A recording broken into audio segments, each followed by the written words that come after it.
사직이라는 행위를 통해서 이 사람이 비판하려는 내용이 두 가지가 있어요. 그걸 아셔야 돼요. 일단은 요거 필기 꼭 하셔야 돼요. 만냥의 기능.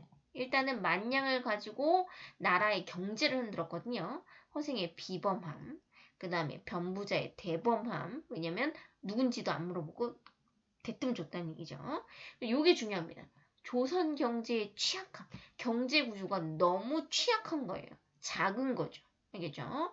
그리고 장사 미천으로 사용되는 사건 전개 매개체로서의 기능을 한다는 거. 이 네 개 기억하셔야 되고 가장 중요한 건 세 번째인 겁니다. 자, 그러면 이런 허생의 상행위를 우리가 뭐라고 하냐면 매점미석이라고 하거든요. 자, 여기다가 뭐라고 하냐면 사재기라고 하시면 돼요. 알겠습니다.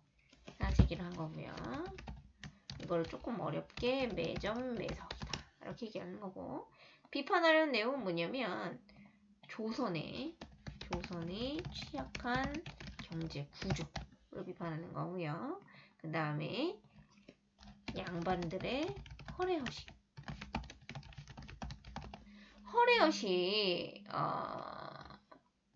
허례허식은 거칠애를 중시하는 거예요. 솔직히 과일이 없다고, 망건이 없다고 못 사는 건 아니거든요.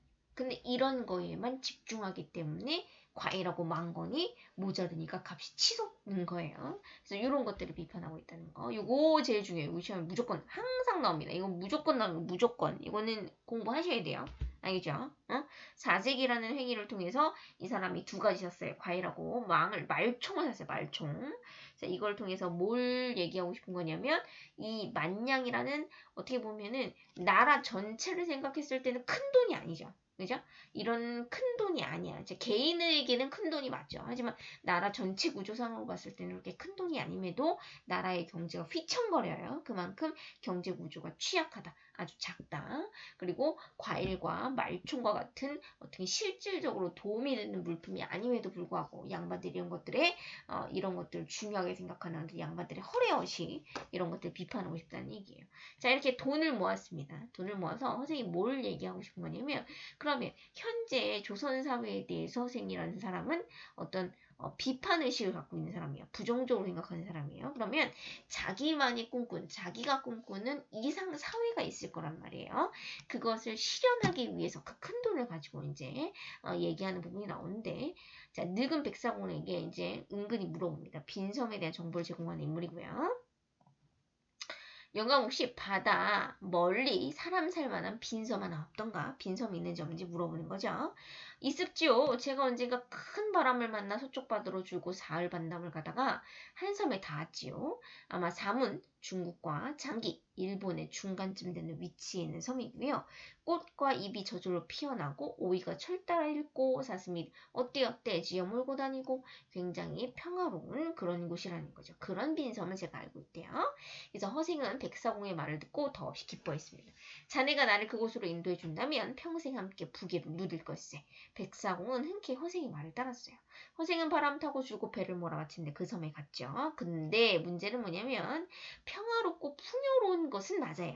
하지만 땅이 좁아요. 땅이 천리도 채 못 되니 이랬어요. 그죠? 땅이 좁습니다. 이것이 빈섬의 한계고요. 그래서 이상사회 건설을 실험하는 공간으로는 적절하지만 허생이 이상사회를 완벽히 건설하기에는 한계가 있는 장소다라고 기억을 하시면 되는 거예요. 그래서 결론적으로 빈섬이라는 공간의 의미는 뭐냐? 허생이 생각하는 이상사회를 실험하는 공간이다. 이렇게 기억하시면 되겠어요. 그렇지만 땅이 기름지고 물이 좋으니 아쉬운 대로 부잣집 늙은이 노릇은 할 수 있겠구나 라고 해서 빈섬이 풍요로운 곳이요.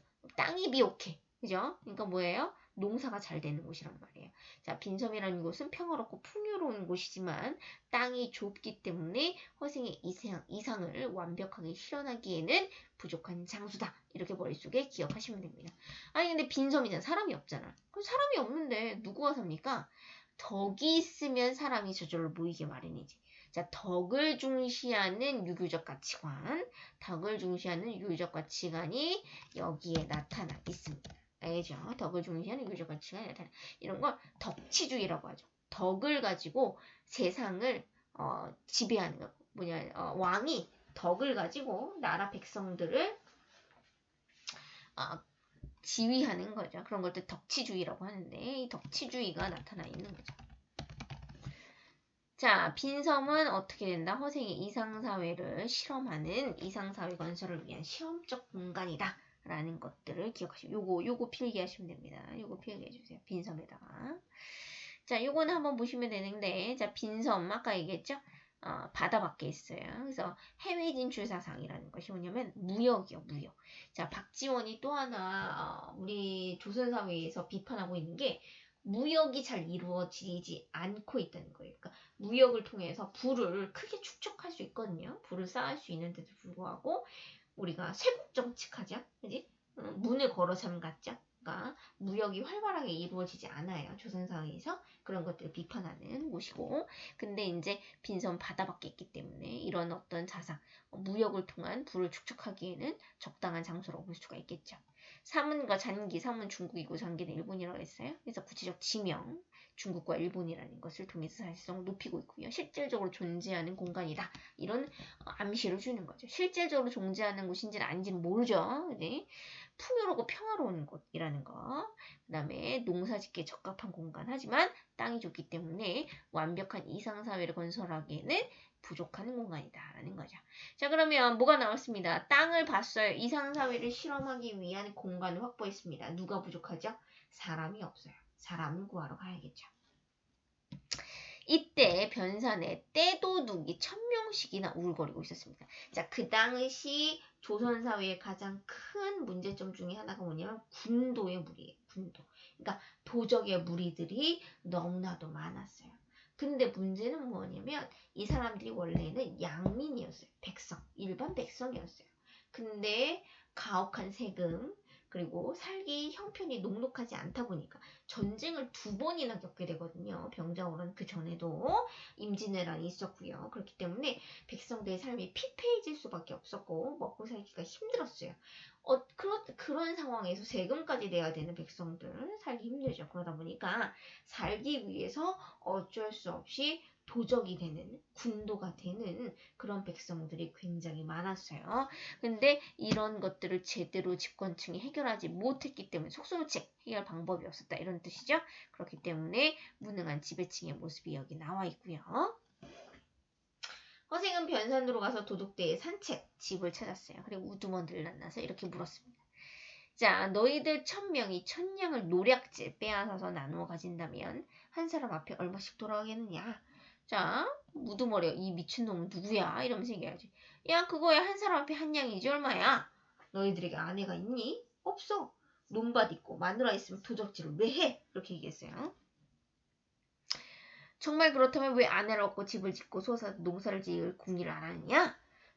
그러면 도둑놈이라는 더러운 말도 안 들을 테고 아내와 자식 낳고 사는 재미가 절로 나고 자기 마음대로 놔두는 애들 누구한테 잡혀갈 걱정도 없을 텐데 얼마나 좋아? 왜 이렇게 지내? 라고 얘기했어요. 그랬더니 누구 약 올리는 거냐 지금? 누가 그걸 몰라서 이러고 있어? 돈이 없으니까 그렇지! 이렇게 얘기를 했다는 거예요. 허생이 그제야 껄껄껄 웃으면서 얘기했습니다. 아니 도적질 한다면서 돈이 없다는 게 말이 되냐? 전 그렇다면 내가 마련해 줄게. 내가 돈을 가득 실은 배, 저기 배들이 보일 텐데 돈을 가득 실은 배야. 와서 니네들이 갖고 싶은 만큼 가져가. 이렇게 얘기했는데 도둑이들은 모두 허생이 미친놈이야. 무슨 왜? 허생의 말이 거짓말이 생각해요. 허황된 말이죠. 그지? 믿을 수 없었기 때문에 이렇게 얘기를 하는 거죠. 자, 그러면 요거 밑에 잠깐 봐세요. 여기 디귿리을 여기 별표입니다. 디귿과 리을 밑줄 한 부분 옆에다 쓰시면 돼요. 자, 가난을 이기지 못해 양민의 삶을 살지 못하고 도둑이 되었던 사람들이 많고요. 요거 2, 3이 굉장히 중요하네요. 그죠? 양민이 되고 싶지만 양민의 삶을 계속 이어서 살고 싶었지만 도둑이 되는 경우가 많았고요. 빈민을 굳이 도와주는 이용생이라는 게 뭐냐면 백성이 살기 풍요롭게 만들어 놓고 그 다음에 정치를 하는 걸 이용후생이라고 하거든요. 그런 정책들이 없었다는 얘기야. 자, 도둑들이 후생을 왜 비워주죠? 황당한 제안을 했기 때문에 그렇죠. 황당한 제안을 했기 때문이라는 거. 그리고 허생의 말을 믿을 수 없었기 때문이라는 것을 잘 기억해 두시면 될 것 같아요. 자, 그러면 다시 앞